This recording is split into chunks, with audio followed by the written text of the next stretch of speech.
السلام عليكم ورحمة الله وبركاته. اللهم صل وسلم وبارك على نبينا محمد وعلى آله وأصحابه أجمعين. عاملين إيه يا حبايب قلبي؟ من آخر فيديو وآخر وصفة، يا رب تكونوا جربتوا الوصفة وتكون عجبتكم. ما تنسيش بقى في لايك وشير وكومنت حلو تشجيعا منك ليه. ما تنسيش في اللايك، بزعل قوي ان ما بلاقيش لايكات. بصوا بقى ان شاء الله كده الوصفه النهارده سميد تركي. انا عامله على جزئين، يعني جزء طري كده وهش زي ما انتم شايفين، وجزء كده كان عندي في البيت عايزينه مقرمش كده ومحمص علشان يسقوا بيه كده الشاي والشاي بلبن. طبعا كده كوبايه الشاي لا غنى عنها، الشاي الاسمر او الشاي بلبن جنب السميد دوت سهل جدا جدا جدا يا حبايب قلبي، بدرجه ان انتوا يعني مش هتتخيلوها والله. وتعمليه بقى بالحجم اللي انت عايزاه. انا عاملاه حجم كده يعني ولا صغير ولا كبير، يعني الواحد كده يقدر ياخد الواحده ويقدر يخلصها ما يبقاش في ليها باقي يعني. بصوا بوريكم القاعده بقى كده محمره ازاي وجميل جدا. بقول لكم ما تنسوش في اللايك. بصوا بقى المكونات كده، بنقول بسم الله الرحمن الرحيم. معايا نص كوبايه زيت، كوبايه الا ربع لبن، ونص كوبايه ميه، وكيس خميره. ده اول جزء من السميد. ماشي. هجيب كده اي حاجه، اي بقى طبق، اي عجان، اي تعجني بقى بايدك، تعجني بعجان. هي واحد. حطيت نص كوبايه زيت، وكوبايه الا ربع لبن، وهحط كمان النص كوبايه ميه دافيه. ماشي. اللهم صل على سيدنا محمد. يكون بقى الكوبايه كلها مقاس واحد، تمام، عشان يبقى كله مقدار. انت عايزه تزودي الكميه زودي، يعني ضعفي. بعد ما حطيت الزيت وحطيت اللبن وحطيت الميه، هنزل بمعلقه كبيره من السكر، تمام. وهقلب بقى كل الكلام ده كويس، واغطيها لغايه ما تتفاعل كده وتختمر وتنفش كده ايه شويه، تمام. في الفتره دي بقى هحط الخميره اهو. نسيت ان انا اقول لكم هحط كيس الخميره يعني معلقه كبيره خميره زي معلقه السكر كده، تمام. هقلب بقى كل الكلام ده كويس جدا جدا جدا، واغطيها بقى باي حاجه عندي، كيس بلاستيك، كيس استرتش، فوطه نظيفه بتاعت مطبخ، فوطه نظيفه ما نستعملهاش، بنخليها مخصصه كده للمطبخ، تمام. انا حطيتها اهو كيس بلاستيك، وهغطيها برضو بفوطه، تمام. بقولكم ما تنسوش بقى في اللايك. هفكركم بقى، انا مضطره ان انا افكركم طول الفيديو كده بقى. الخميره تفاعلت اهي يا حبايب قلبي وخمرت. هنزل بقى بالدقيق. انا معايا قد ايه هنا؟ معايا على السوائل دي كلها نص كيلو دقيق. طبعا الدقيق بنزل بيه تدريجيا كده لغايه ما الدنيا تتلم معايا. في ممكن انت تاخدي الدقيق بتاعك غير الدقيق بتاعي، فممكن يعني ما ياخدش نص كيلو الا مثلا معلقتين ولا حاجه، ياخد مثلا نص كيلو معلقتين مثلا. في انواع دقيق بتشرب، في انواع ما بتشربش السوائل، فعلى حسب. عشان كده بقولك انزلي بيه تدريجيا لغايه ما تحسي ان هو كده تمام، الدقيق معاكي مظبوط. يعني لا هتزيد معلقتين لا تقلي معلقتين.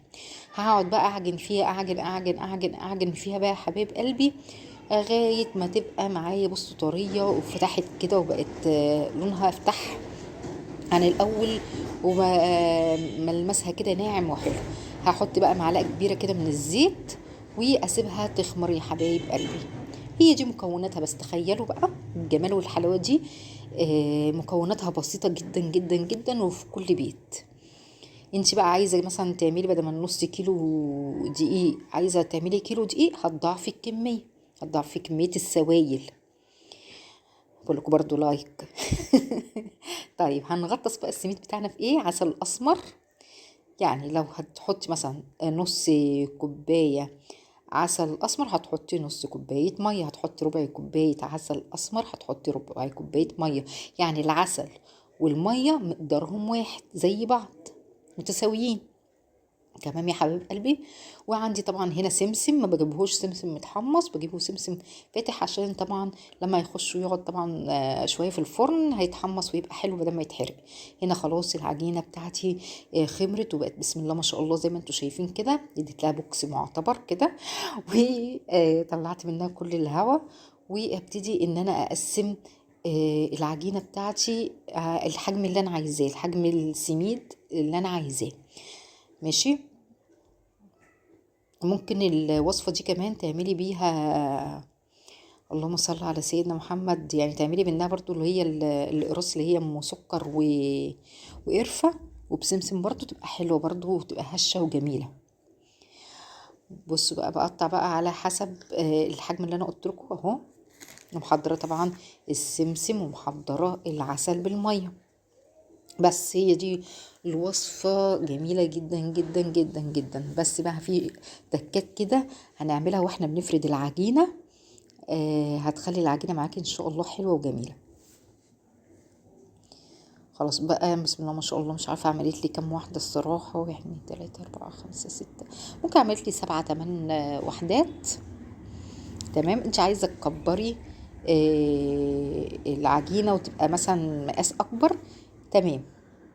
يعني انا شايفه المقاس ده حلو قوي قوي، لما كل واحد ياخدها كده مع كوبايه شاي او شاي بلبن، تمام. خلاص بقى، دي خلاص اخر واحده اهو، بسم الله ما شاء الله. هاخد بقى خلاص واسيبها برضو واغطيها واسيبها تخمر. تمام. بعد ما تخمر اخد كل جزء كده، يعني زي ربع ساعه كده، سيبي الكور دي ترتاح ربع ساعه.